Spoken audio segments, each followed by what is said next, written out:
Wisdom TV நேயர்கள் அனைவருக்கும் இந்த கிறிஸ்து பிறப்பு மாதத்தில் வாழ்த்துக்களோடு என்னுடைய சிறப்பு செய்தியை உங்களுடன் பகிர்ந்து கொள்ள ஆசைப்படுகிறேன்.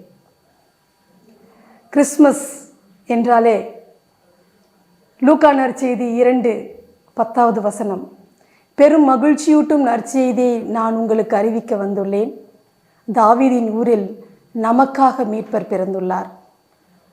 அன்பானவர்களே, நாம் 2025 ஆண்டு கிறிஸ்து பிறப்பு நிகழ்வை மகிழ்வோடு கொண்டாட உள்ளோம்.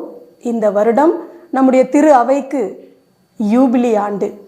இந்த மகிழ்வான தருணத்தில் அன்றும் இன்றும் கிறிஸ்துவின் பிறப்பு நம்முள் எவ்வாறு செயல்படுகிறது, அந்த செய்தி நமக்கு எத்தகைய மாற்றத்தை கொடுக்கிறது என்பதை நான் உங்களோடு பகிர விரும்புகிறேன்.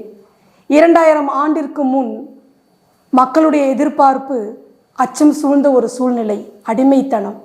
இதற்கு மத்தியில் விடுதலை கிடைக்காதா என்ற ஒரு நிலைப்பாட்டின் போது அன்னை மரி என்ற ஒரு சாதாரண பெண்மணி அச்சத்தோடு இது எவ்வாறு நடக்கும் என்று கேட்ட பொழுது, வானதூதர் இது கடவுளின் மகன், கடவுளால் ஆகாதது ஒன்றுமில்லை என்று கூறியவுடன், உமது விருப்பப்படியே எனக்கு ஆகட்டும் என்று ஏற்றுக்கொண்டார். அன்னையிடம் அச்சம் நீங்கியது.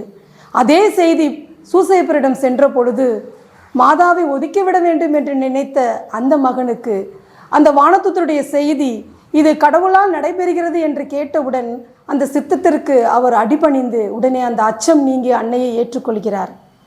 சாதாரண ஆட்டு மேய்ப்பவர்கள் பல்வேறு விதமான அச்சங்கள், எங்கு என்னுடைய ஆடுகளை மாடுகளை களவாடி போய்விடுவார்களோ என்ற அச்சத்தோடு அந்த பனி குளிரில் சமூகத்திலே அவர்கள் ஒதுக்கப்பட்ட ஒரு நிலையில் பல்வேறு இடர்பாடுகளுக்கு மத்தியில் அடிமைத்தனத்தில் வாழ்ந்து கொண்டிருக்கின்ற அந்த மக்களுக்கு இந்த செய்தி போன பொழுது அவர்களும் அச்சம் நீங்கி இயேசுவை தரிசித்தார்கள் என்று நாம் காண்கின்றோம். அன்று அச்சத்தை நீக்கி அமைதியை கொடுத்து அடிமைத்தனத்திலிருந்து மக்களை மீட்க வேண்டும் என்பதற்காக விண்ணகம் மண்ணகம் இறங்கிய நாளாக இருந்தது 2000 ஆண்டுக்கு முன்.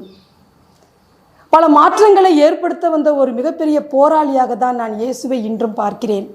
ஒரு மனிதனாக அவர் உருவெடுத்தது என்னோடு நடக்க வேண்டும், என்னுடைய உணர்வுக்குள் இரண்டரை கலக்க வேண்டும், என்னுள் மாற்றம் ஏற்படுத்த வேண்டும், என்னை அடிமைப்படுத்துகின்ற அந்த சமுதாயத்திற்குள் ஒரு பெரிய மாற்றத்தை ஏற்படுத்தி சமத்துவத்தோடு அனைவரையும் ஒரே அன்போடு சமநிலை அன்போடு கொண்டு போக வேண்டும் என்பது மட்டுமே அவருடைய அன்றைய எண்ணமாக இருந்தது. இந்த கிறிஸ்துமஸ் எப்படி நான் பார்க்குறேன் அப்படின்னு சொன்னால், இப்போ நம்மக்கிட்ட ஒன்றும் பெருசாக பயம் இல்லை, நமக்கு தாராளமான சுதந்திரம் இருக்குது, நம்ம யாருக்கும் அடிமை கிடையாது, எல்லா விதத்திலும் நாம் எதிர்பார்க்கிறது கிடைக்கிறது, எல்லாத்தையும் நம்ம நல்லா தான் இருக்கிறோம். ஒரு டெக்னாலஜிங்கிறதுக்குள்ளே நான் நிறைய வளர்ந்துட்டேன். கடவுளவே பார்த்திங்கன்னா இப்போ அவருக்கே நம்ம அட்வர்டைஸ்மெண்ட் கொடுத்து தான் அவரை கொண்டு வரணுங்கிற நிலைமையில் நம்ம இருக்கிறோம்.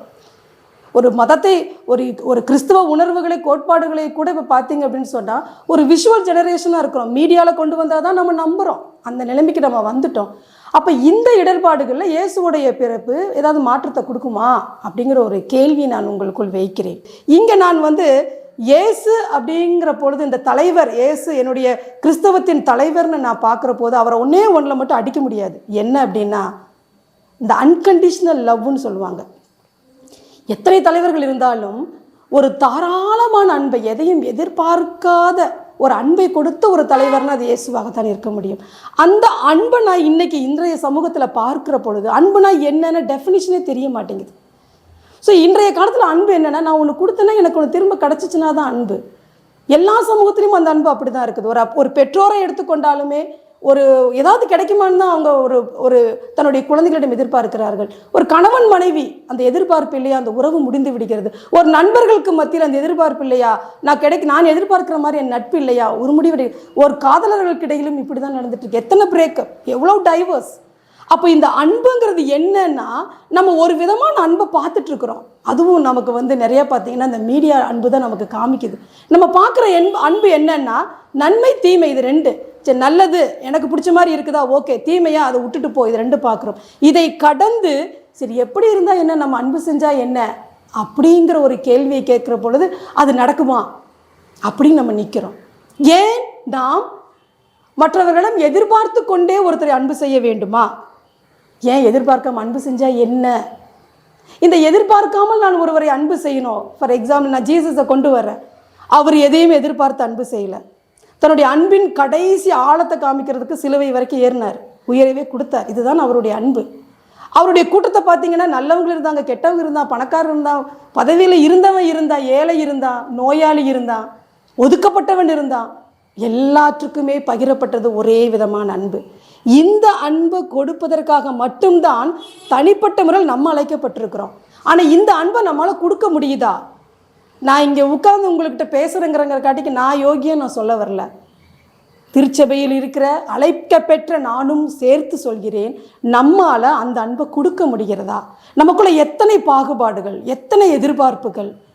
எளிமையாக வாழணும்னு சொல்லி கொடுத்தாரு, நம்மளால் எளிமையாக வாழ முடியுதா? நம்முடைய கிறிஸ்துமஸ்ங்கிறது ஆடம்பர கொண்டாட்டத்திற்கு தான் அதிக அக்கறை இருக்கே தவிர நம்ம எளிமையை காட்டுகின்றோமா? மன்னிப்பு தான் இறை அன்புன்னு சொல்கிறாரு, நம்மளால் மன்னிக்க முடிகின்றதா?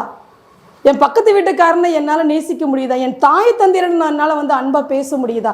எத்தனை வெறுப்புகள், மனக்கசப்புகள். ஒரு அடி நிலம் போச்சுன்னு சொன்னால் 10 வருஷம், 15 வருஷம், 40 வருடம், ஏன் இறந்தா கூட போய் பார்க்க முடியாத அளவுக்கு வெறுப்புகளை நாம் ஏன் வைத்து கொண்டிருக்கின்றோம்? அப்போ என்னுடைய அன்புன்னு ஒரு கட்டுக்குள்ளே நான் வச்சிருக்கிறேன்.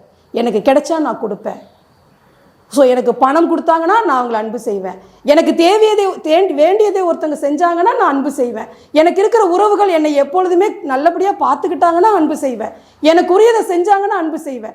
இப்படி நான் ஒரு கட்டுப்பாடை வச்சு வச்சு வச்சு வச்சு என்னுடைய கட்டுக்குள் வந்துச்சுன்னா அது அன்புன்னு நான் நினச்சிக்கிறேன். அது வரவில்லை என்றால் அவர்கள் என்னுடைய எதிரின்னு நினச்சி இவன் கூட பிறப்புகளை கூட நம்ம ஒதுக்கி வச்சிடறோம். பெற்ற தாய் தந்தையை கூட நாம் ஒதுக்கி வச்சிடறோம். ஸோ நான் ஒரு 2 விதமான அன்பை நான் சொல்கிறேன். ரீசெண்டாக நான் படித்த நிகழ்ச்சி தான். கேரளாவில் தன் மகனை படிக்க வச்சு அவர் ஃபாரின் போயிட்டார். அம்மாவை தனியாக விட்டுட்டார். ரொம்ப நாள் எதிர்பார்த்துட்டு இருந்தாங்க மகனுடைய வருக்கு. ஒரு அருமையான நாள் அந்த மகன் வந்தான். பையன் வந்துட்டானேன்னு ரொம்ப சந்தோஷமாக இருந்தாங்க. வந்தான், அம்மா நான் உங்களை நான் ஃபாரின் கூப்பிட்டு போகிறேன், நீங்கள் இங்கே தனியாக இருக்காதீங்கன்னு. அவங்க அம்மாவுக்கு இன்னும் 2 பேத்துமா டபுள் சந்தோஷம். எல்லாம் சொத்து பெற்று எல்லாத்தையும் விற்று மகனிடம் கொடுத்தாச்சு. உங்களை ஃபாரின் கூட்டிகிட்டு போகிறேன்னு சொல்லி கரெக்டாக ஏர்போர்ட்டுக்கு கொண்டு போய் வெளில உட்கார வச்சு அப்படி மகன் நான் உள்ளே போயிட்டு வந்துடுறேம்மான்னு போனவன் தான் ஆளை காணோம். இந்த அம்மா உட்காந்துட்டே இருக்காங்க. பல மணி நேரம் அந்த அம்மா வெளியில் இருக்கிறத பார்த்துட்டு என்னென்னு விசாரிச்ச போது என் பையன் என்னை உள்ளே கூட்டிகிட்டு போகிறேன்னு போன பையனை காணோம் அப்படி. இது ரொம்ப வருத்தத்துக்குரிய நிலைமையில தான் இருக்குது. அப்போது ஒரு உறவு, ஒரு தாய், கூடப்பிறப்புகள் இது எல்லாத்தையும் முறியடிச்சிட்டு அந்த அம்மாவை நடுத்தெருவில் விட்டுட்டு அந்த பணம் மட்டும்தான் போதும்னு சொல்லிட்டு இது நடந்த நிகழ்வுகளையும் நான் சொல்கிறேன். இது தாராள அன்புங்கிறது இல்லைங்கிறீங்களா சிஸ்டர்னு நீங்கள் ஒரு கேள்வி கேட்கலாம். இருக்குது, நான் இல்லைன்னு சொல்லலை. எதையும் எதிர்பார்க்காத அன்பும் இருக்குது. ரோசி அப்படிங்கிறது இது ஃபாரினில் நடந்த ஒரு நிகழ்வு தான். இந்த மகள் பிறந்த பொழுது அவருடைய 2 காலுமே ஊனமாயிடுச்சு. 2 காலும் வெட்டி எடுக்கப்பட்ட ஒரு நிலையில் அந்த மகள் வளர்றா. அவருடைய பிரதர், அதாவது அவருடைய அண்ணனுக்கு மனநலம் பாதிக்கப்பட்ட நிலையில் மன வளர்ச்சிக்கு, அதாவது மனநலம் பாதிக்கப்பட்டு அவனும் ஒரு சைக்காட்ரிக் பேஷண்ட்டாக மாறிடுறாரு. தன்னுடைய தந்தைக்கு அல்சீமர் வியாதி, மறதியில் அப்பா. இப்படி ஒரு குடும்ப சூழ்நிலையில் இந்த மகள் தன்னுடைய 2 காலையும் வைத்து ஒரு சின்ன வேலைக்கு போகிறாரு. அங்கு ஒரு டேவிடுங்கிற ஒரு மகன் அவங்கள பார்க்குறாங்க. அவங்களுக்குள்ள ஒரு சில காதல் பிறக்குது. அந்த பொண்ணு சொல்கிறா, கண்டிப்பாக நீங்கள் இந்த சூழ்நிலையில் கண்டிப்பாக எனக்கு ஒரு வாழ்க்கைன்னு ஒன்று இருக்கவே இருக்காதுன்னு நினைத்துட்டு இருந்த அந்த சூழ்நிலையில் அந்த டேவிடுங்கிற அந்த பையன் என்ன பண்ணுறான், அந்த மகளை காதலித்ததோடு மட்டுமல்லாமல் அந்த குடும்பத்தையுமே அவன் அடாப்ட் பண்ணிட்டான். மனநலம் பாதிக்கப்பட்ட அந்த அண்ணனையும் அந்த அல்சீமர் நோயில் பாதிக்கப்பட்ட தந்தையும் ஏற்றுக்கொண்டு இப்படி எதையும் எதிர்பார்க்காத மக்களும் வாழ்ந்துக்கிட்டு இருக்கிறாங்க. ஸோ இந்த எதையும் எதிர்பார்க்காத அன்பனை என்ன அப்படின்னு சொன்னால் சுவாமி விவேகானந்தர் ரொம்ப அழகாக சொல்கிறாரு. நம்ம உள்ளங்கையில் தண்ணி இருந்துச்சுன்னு வச்சுக்கோங்களேன். உள்ளங்கையில் தண்ணி இருக்குது, நான் விரித்து வைக்கின்ற பொழுது அந்த தண்ணி அங்கே இருக்கும், அந்த நீரானது வெளியில் போகாது. இதே நான் அதை மூடி வச்சேன் அப்படின்னா என்னுடைய விரல்கள் வழியாக அந்த தண்ணி போய்விடும். ஸோ இதுதான் தாராளமான அன்புங்கிறது. நான் எந்த அளவுக்கு விரித்து வைக்கிறேனோ, என்னை பரந்த அன்போடு அனைவரும் ஏற்றுக்கொள்கிறேனோ அந்த அளவுக்கு என்னுடைய அன்பை நான் தாராளமாக கொடுக்கலாம். ஸோ நம்ம எப்போவுமே இந்த ஜெனரேஷன் இன்க்ளூடிங் மீ நம்ம எப்படி இருக்கிறோன்னா, ரிசீவ் பண்ணுறதுக்கு எல்லாருமே ரெடியாக இருக்கோம். எனக்கு கொடுங்க, என்னை ஏற்றுக்கொள்ளுங்கள், என்னை அன்பு செய்யுங்க, என்னை புரிஞ்சுக்குங்க அப்படின்னு பெக்கராக நம்ம இருக்கிறோம். ஆனால் யாருமே நான் உன்னை அன்பு செய்கிறேன் வா, நான் உன்னை புரிஞ்சுக்கிறேன் வான்னு சொல்கிறதுக்கு நம்ம ரெடியாக இல்லை. இனிமேல் நம்ம கேட்குற நிலையிலே இருக்கிறோம். அப்போ கொடுக்குற நிலையிலுக்கு நான் வரணுன்னா என்ன பண்ணணும் அப்படின்னு பார்க்குறப்பொழுது ஒன்று நம்மளை நம்ம அன்பு செய்யணும். முதல்ல என்னை நான் பார்க்கின்ற பொழுது எனக்கு நீ அழகாக இருக்கிற, நான் முதல்ல என்ன ஏற்றுக்கணும். நீ கடவுளால் அருமையாக படைக்கப்பட்டிருக்கிறேங்கிறத நான் ஏற்றுக்கணும். என்ன உள்ள குறை நிறைகளோடு நான் என்னை ஏற்றுக்கணும், என்னை நான் மன்னிக்க கற்றுக்கணும், என்னை நான் ஏற்றுக்கொள்ள கற்றுக்கணும். இது என்கிட்ட வளர்ந்துச்சுன்னா மட்டும்தான் என்னால் பிறரை பார்க்கின்ற பொழுது அவர்களை ஏற்றுக்கொள்ள முடியும், அவர்களை மன்னிக்க முடியும், அவர்களை அவர்களாகவே நாம் ஏற்றுக்கொள்ள முடியும். இந்த நிலைப்பாடு வந்துச்சுன்னா நம்முடைய உறவு பலப்படும். அந்த உறவு பலப்படுற பொழுது ஆட்டோமேட்டிக்காக நமக்குள் இருக்கின்ற பிரிவினைகள்ங்கிறது கழைந்து போகும். 2025 இயேசு பிறக்கிறது உங்களுக்கும் எனக்கும் ஒரு பெரிய மாற்றத்தை கொடுக்கும். கிறிஸ்மஸ் என்கிறது ஏதோ ஒரு நிகழ்வல்ல, அன்றாட நம்மளுடைய வாழ்வு, நாம் நடக்க வேண்டிய பாதை. அதை நாம் மனதில் வைப்போம். நன்றி.